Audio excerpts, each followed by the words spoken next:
Peace, everybody. Welcome to Capital Combat. The name says it all. I'm Hakeem Branch, and today I'm going to break down and preview this Saturday's Fox pay-per-view, which involves a WBA title unification, don't ask, between Keith one-time Thurman and Manny Pac-Man Pacquiao. Now, this is one of only 3 big boxing pay-per-views that we've had this year, 2 of which involve Manny Pacquiao.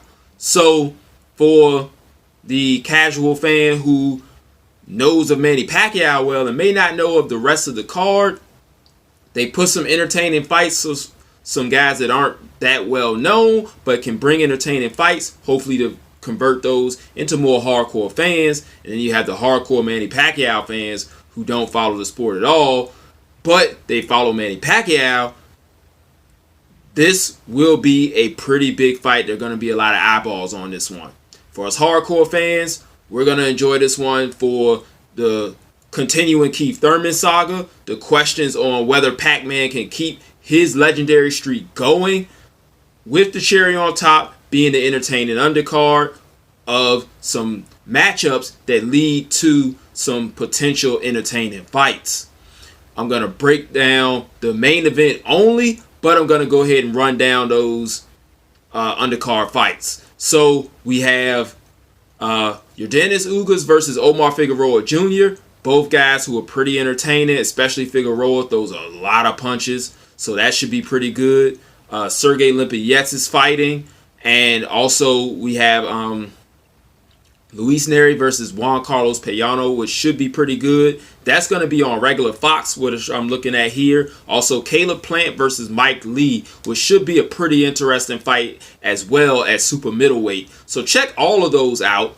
But I know everyone came here for the main event. So check out what I'm going to say here, how these guys stack up to each other, what I think is going to happen in the ring, and then you're going to hit the subscribe button because, one, immediately after the fight, Rob, my partner and brother, is going to immediately react to what we see in the ring. And then after that, I'll fully break down what happened in the ring versus what we thought was going to happen in this video, the preview. So like I said, hit that subscribe button, hit that bell icon. Let's get to going. So Keith Thurman returning off of a long layoff. Last fight versus Jesse Vargas. Had that ring rust, the proverbial ring rust. Got shaken up a bit. Was able to weather that storm, come back. A lot of people are using that to signal his soon-to-be demise. I'll get into that later.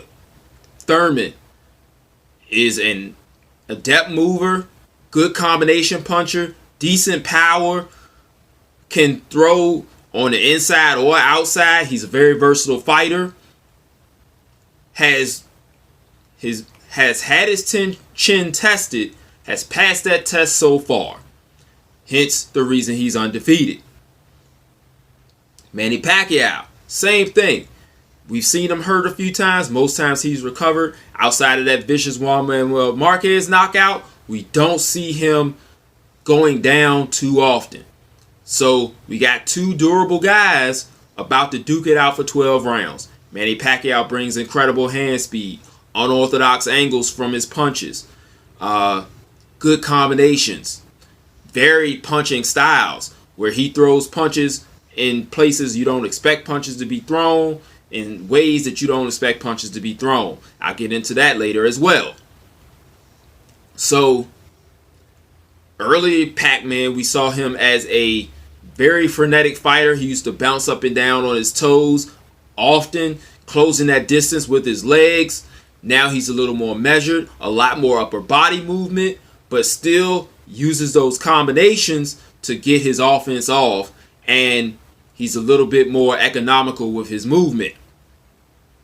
That's going to be big to me in the outcome of this fight. So breaking it down, like I was saying, Keith Thurman was hurt often in that Josecito Lopez fight. But we have to remember that Josecito Lopez is a lot taller, a lot longer, and a lot bigger than Manny Pacquiao. And styles make fights. So While Josecito Lopez does not have the skill set of Manny Pacquiao, he had intangibles to give Keith Thurman trouble. The intangibles that will give Keith Thurman trouble against Manny Pacquiao are going to be different. Manny Pacquiao has faster hands. Even at 40 years old, his hands are still very fast, and in January, Adrian Broner found that out the hard way. So for Keith Thurman, he's going to have to get Pacquiao into a shot-for-shot battle. He cannot get caught up in exchanges because Manny does a very good job of varying his punch output and his punch style depending on his opponent. One that I really like that he does is that he will vary that left hand being straight into an uppercut. He knocked Tim Bradley down with that, and most people are expecting his 1-2 volley, but he is known to hook over your jab and also take his head off of center by leaning to his right, using that upper body movement that I just talked about, and throw his left straight down the pipe. But you're looking to the right because that's where his body and his head went. His hand stays straight, hits you square in the jaw. He pivots, and he can reset, start throwing more combinations. Keith Thurman can use his footwork to negate that. However, sometimes he moves a bit excessively. So if he gets hit and starts that movement, he can give the impression that he's being hurt and bothered by Manny Pacquiao, making those punches seem more clean and effective than they may be. That can be big when we're talking about subjective judging scorecards. Also, like I said, Pacquiao is known to hook over your jab. But in order for him to be successful with that, you have to kind of come to him. Manny Pacquiao has, in recent years, become more of a trap setter, whereas 10 years ago, he was a little bit more offensive with his work. He's a little bit more patient now, especially after suffering the consequences of rushing in on Juan Manuel Marquez. So, for Thurman, he's going to have to use that range. He's going to have to intelligently use his feet because sometimes he can overmove. And overmoving can give the impression that you are A, running, and 2, you are affected by punches. So if he's overmoving after receiving a Manny Pacquiao combination, it could be seen that that combination was effective. He's hurt and he's trying to buy time. So he has to really keep that under control. Now, when he's moving, he has to set traps for Pacquiao, who is known to lunge. Speaking with Rob, he did remind me of that. That Manny Pacquiao can sometimes overextend, especially when throwing that left hand. He likes to drop. He can open himself to that Thurman uppercut and perhaps be hurt or dropped by that. Keith has hurt a lot of opponents. He's dropped a few, but at that top level, he hasn't shown that one-time power that he did at the lower levels. But at the high levels, knockouts are hard to come by. Manny Pacquiao has not had a knockout since, I don't remember. I'm going to have to look that up. I want to say it was Miguel Cotto. But I'm going to look this up real quick because I want to be sure of that. So going back into it, Manny Pacquiao, if he can set those traps, land on Thurman, and then get that excessive movement, he can steal some rounds. If he can catch Thurman on the ropes, throw some volleys afterwards, like he did against Mayweather. In the rounds that he won against Mayweather, he caught him with that left hand and then volleyed against the ropes to steal those rounds. Now, Thurman, on the other hand, is going to have to win exchanges when possible, but keep them very brief. Keith Thurman can pot shot from afar because he's a bigger, longer fighter and take advantage of those lows that Pacquiao has. So,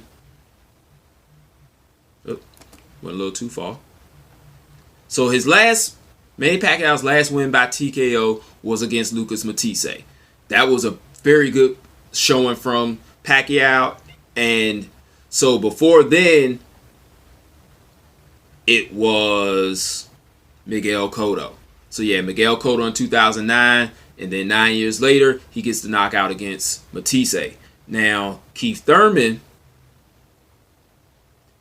his last knockout was against Luis Collazo in 2015.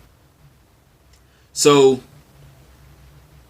since then, he's been pretty, only fighting like once a year. So, he beat Sean Porter, beat Danny Garcia, and then he didn't fight for almost 2 years when he fought Josecito Lopez. So, back into how this fight is going to go.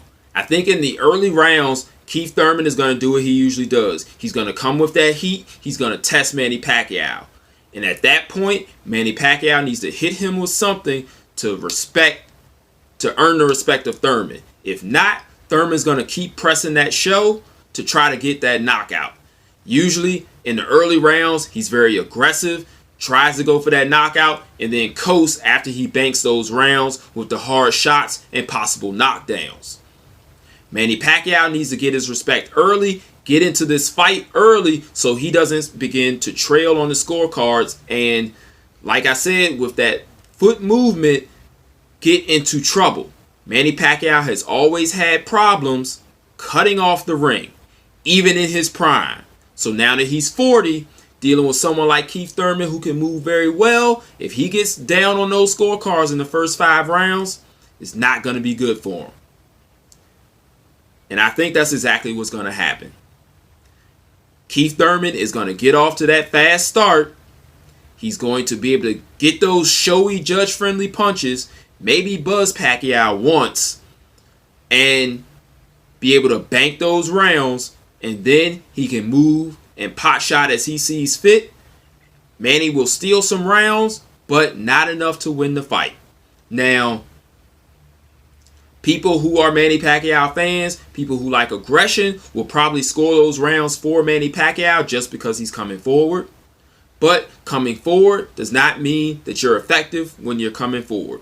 The key word in the scoring criteria is effective aggressiveness. So he's going to have to be landing things to make Keith Thurman move, like I said earlier in the video.